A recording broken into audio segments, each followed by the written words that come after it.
दैवीक संदेश देवाच्या उतरांच्या नियाळाक तुमकां सर्वांक माया मोगाचो स्वागत.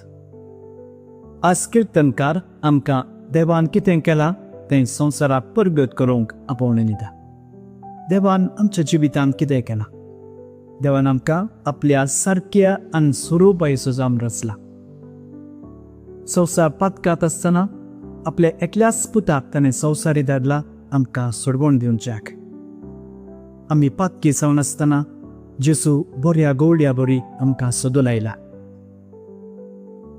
जेसून आपणाकच आमकां समर्पण दिवन ताचेंच मांस आनी रगत आमचें आत्मीक खाण जावन दिला. आमचे खातीर तो कुसार मेल्लो आसा, पुनर्जीवन जावन आनी आमकां सासणीक जिवीत जोडून दिलें आसा. हें सर्व आमी संवसाराक परगटया, देवाची महिमा गावया.